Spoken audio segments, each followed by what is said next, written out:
Andum gawe pripun? Antarane aku Kakang Gatotkaca, Kakang Antarja ana sing sowan nyang Dwarawati.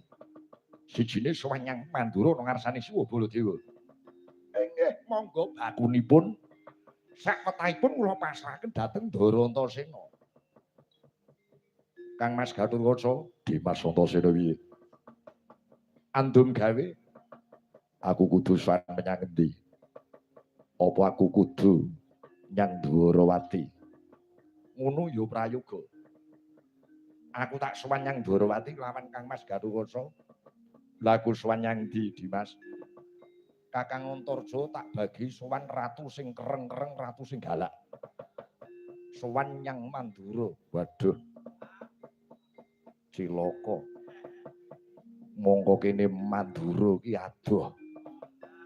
Lakune ki adoh. Lah iya nek dikencani jam 8 aja menyang jam 10. Ngono. Kahanan dalan iki sok ora iso dientoki, sok ana macet, sok ana piye-piye.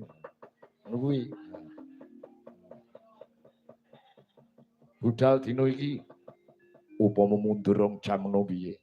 Kowe iki arep ngopo? Aku tak ngeterke bojoku dhisik. Duwe bojo kok aleman sithik njaluk terke, njaluk terke. Mbok kon budal dhewe. Upama ijolan piye? Ijolan bojo ora. Ijolan aku sing sowan nyang Dwarawati, Dimas Antasena sing sowan nyang Mandura. Ora. Aku lagi ora rembugan karo Pak Baladewa. Wis. Kudu manut aku dina iki pimpinane rombongan aku. Ya wis manut. Ngene wae. Aku sing sowan nyang Dwarawati karo Kakang Gatotkaca. Aku sing saguh ngaturke kembang Wijayakusuma ana ngarsane Siwa Semar.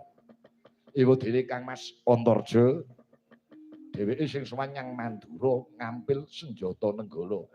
Nggih. Bakunipun borong kalih sampeyan. Sakwetahipun kula borongaken sampeyan kula tenggo rawuh pusaka kalih menika, Den.